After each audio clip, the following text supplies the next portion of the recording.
Hello, everyone, and welcome to The Buck Stops Here. I am Catherine Murray. Well, I think we all know and have been feeling the effects of higher inflation, a weaker economy, and questions about the outlook for Canada's future, given the fact that we do have such a high deficit. We are at $1.2 trillion in debt right now. That surprises so many people because our economy is small. You don't think of trillions of dollars when you talk about the Canadian economy. That's just a fact. That's the way it is. And yet we have $1.2 trillion in debt. That is leading a lot of people to be very concerned about the future generations and the amount of debt that they will be taking on. And for right now, what you're also feeling are the effects of the interest payments that you are paying with your hard-earned dollars, your taxes on that. It's quite astounding. We're going to talk a lot about this today, and also just the general finances and the current state of affairs of the Canadian federal government right now. For that, I am now bringing in Franco Terrazzano. He is the Federal Director at the Canadian Taxpayers Association. Franco, great to have you with us today. Bit of a longer intro for me, but there's a lot to discuss, so thanks for joining us. No, hey, my pleasure. Thanks for having me on. And Franco, I first want to just have everybody understand what the Canadian Taxpayers Association is. Can you just give us the one-liner here? We're a scrappy little non-profit, nonpartisan organization. We've been around for a little over 3 decades, fighting for very simple but very powerful ideals of lower taxes, less waste, and more government accountability. Right, so government accountability and lower taxes. And really, at the end of the day, so that your hard-earned dollars stay in your pocket. A lot to discuss there, but let's just kind of do a big top-down perspective right now in terms of the state of the federal finances, because it's quite astounding that in the previous budget, we heard from Finance Minister Chrystia Freeland that they had no plans to really have a budget. And this debt and the spending is skyrocketing. And the interest payments on that are also astounding. So what did we learn in the latest PBO, the latest review of what's actually happening in Ottawa?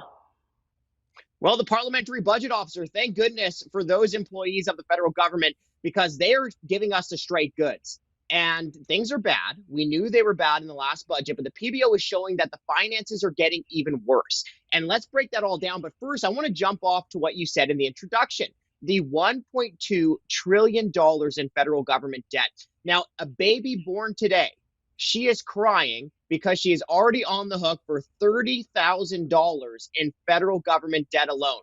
That is the individual share, your share of how much you owe for the federal government debt, $30,000 each. Now, let's talk about those interest payments, right? Because that is money that is wasted. It's not going to build hospitals. It's not going to fix roads. It's not going to lower taxes.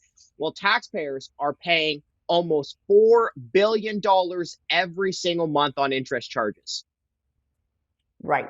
It's astounding. And what's so interesting, this fact and figure to me, is that the total interest payments are about $44 billion a year on the current debt, 1.2 trillion, but that debt's increasing, so expect that to increase as well.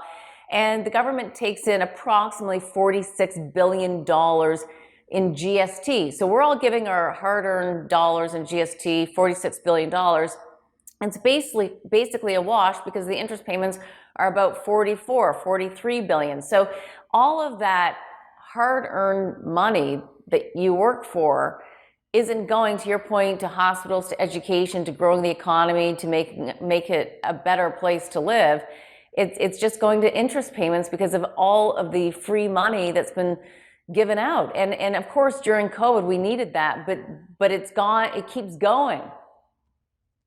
Oh, it sure does. And look, there is just so much waste in the federal government, right? We just broke a story that the federal government spent $8 million building a barn at Rideau Hall. Look, I'm not a farmer, but I'm pretty sure we've got a lot of people out there in Saskatchewan, Alberta, who could build a barn for less than $8 million. Now, going back to the interest charges, almost $4 billion every single month wasted on interest charges. Let's put that into perspective. That's like 4 brand new hospitals every single month that are not being built because they're going to interest charges, folks. 4 hospitals every single month. And the reason that our debt is skyrocketing to such an extent is because the federal government has been overspending for far too long. They haven't been concerned with actually balancing the budget. And now we're at this circumstance where billions are wasted every single month on interest charges. Okay, we're going to take a quick break. We'll pick it up on the other side.